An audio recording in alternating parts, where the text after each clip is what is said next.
We have stabilized on a single 15% tariff rate for the vast majority of EU exports. This rate applies across most sectors, including cars, semiconductors, pharmaceuticals. This 15% is a clear ceiling, so no stacking, all inclusive. After months of escalating tensions, the European Union, EU, and the United States have reached a landmark trade agreement, averting a potentially devastating transatlantic tariff war. Under the deal, a baseline 15% tariff will apply to most EU exports to the U.S. The agreement was finalized on July 27, 2025, during a 40-minute closed-door meeting between U.S. President Donald Trump and European Commission President Ursula von der Leyen at Trump's Turnberry Golf Resort in Scotland. Both leaders hailed it as a stabilizing turning point and the greatest deal ever. Actually not in a good mood, but I will tell you, I think the chances are, I think Ursula would say, probably 50-50 of making a deal. I hope, I'd like to make a deal. I think it's good for both, but I'd say 50-50. And what would you say the main sticking points are at this moment? We have 3 or 4 sticking points. I'd rather not get in. We'll be discussing them. But I think the main sticking point is fairness. Will fairness please? No. The August 1st is there for everyone. The deals all start on August 1st. Most of the deals, other than steel and aluminum, which we've been getting 50% tariffs from, I guess, just about everybody, and those have come in. And we've taken in, hundreds of billions of dollars just on steel and aluminum. You've seen the numbers. We had a tremendous amount of money come in over the last month, and it's coming in, very rapidly, which is fair. Well, they have to open up to American products. We're open to European products, and we have been for forever. I don't think we have, just about don't have any, I don't think we have any product that we say you can't sell. I guess you could get a little bit cute with chips, but that's, a little bit different category too. No, Europe is very close. We don't sell cars into Europe. We don't sell essentially agriculture of any great degree. They want to have their farmers do it, and they want to have their car companies do it. I'm not saying anything that nobody knows. We have a rough situation. If we want to sell cars in Europe, we're not allowed to. And as you know, they sell millions and millions of cars, Mercedes, BMW, so many different, Volkswagen, so many different cars, and so many millions of cars. I would imagine number one, I didn't look at that, but I would imagine number one by far, more so than even Japan. Japan sells a lot of cars too. But the Japan deal worked out very favorable, very good. I hope for them too. And that's what we want to do, make everybody happy. Yes. If we do a deal today with the European Union, that will be the end of it. Yeah, we'll go, I guess, a number of years at least before we have to even discuss it again. No, that would be the end of it, Phil. And this is the biggest deal. People don't realize this is bigger than any other deal. We have great countries. I'm familiar with many of them. So are you. And this is really the biggest deal. This is I guess we're the biggest out there, and they're the second. And when we come together, this will be the biggest deal. If that happens, and it could happen, should happen. Okay? Better meaning lower? Yeah. No. Mr. President, I think the President is right. We have a 50 to 50% chance to strike a deal. And indeed, it is about rebalancing. So you can call it fairness, you can call it rebalancing. We have a surplus, the United States has a deficit, and we have to rebalance it. We have an excellent trade relation. It's a huge volume of trade that we have together. So we will make it more sustainable. Over the years, but it's been a very one-sided transaction, very unfair to the United States. And I think both sides want to see fairness, but it's been a very, very one-sided deal, and it shouldn't be. And so we're here with her very brilliant staff, and hopefully we'll resolve a few issues. But it's a great honor. We just built this ballroom. And we're building a great ballroom at the White House. The White House has wanted a ballroom for 150 years, but they never had a real estate person. No president knew how to build a ballroom. But this just opened, relatively short time ago, and it's been quite the success. And I think I was just saying I could take this one, drop it right down there, and it would be beautiful. This is exactly what they wanted. But it's an honor to have you at the new ballroom at Turnberry. And thank you very much. Thank you. Thank you very much, Mr. President. Thank you very much for inviting me here. Indeed, it is today about trade between the European Union and the United States. We're together the two largest economies worldwide. Right. If you look at the trade volume, it's the biggest trade volume globally with $1.7 trillion among us. And if you look at our markets, it's a huge market, 800 million people if you take the United States and the European Union. So I'm very much looking forward to the discussions we will have now. Our staff have done some of the heavy lifting, but now it's on us. Yeah. And you are known as a tough negotiator and deal maker. But fair.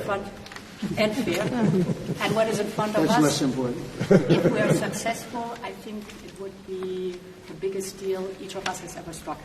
Sure. So I'm very much looking forward. Ever struck by anybody? That's true. Yeah, that's true.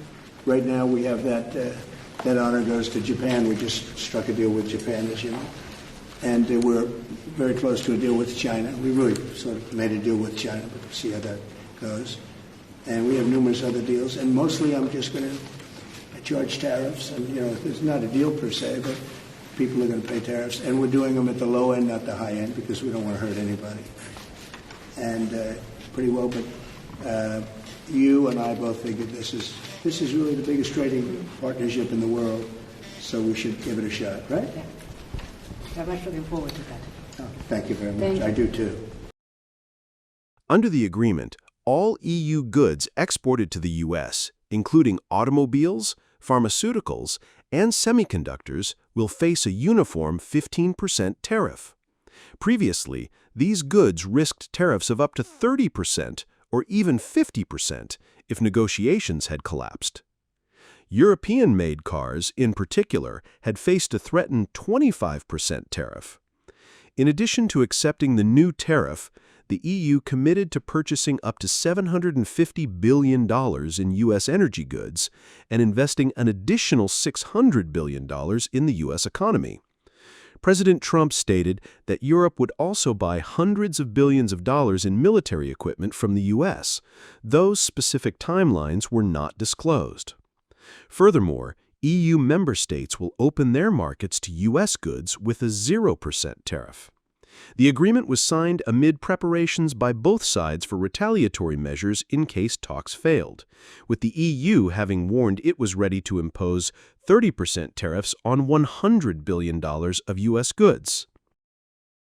Today we have also agreed on a 0-for-0 tariffs on a number of strategic products. This includes all aircraft and component parts, certain chemicals, certain generics, semiconductor equipment, certain agricultural products, natural resources, and critical raw materials. And we will keep working to add more products to this list. On steel and aluminium, the European Union and the US face the common external challenge of global overcapacity. We will work together to ensure fair global competition and to reduce barriers between us. Tariffs will be cut and a quota system will be put in place.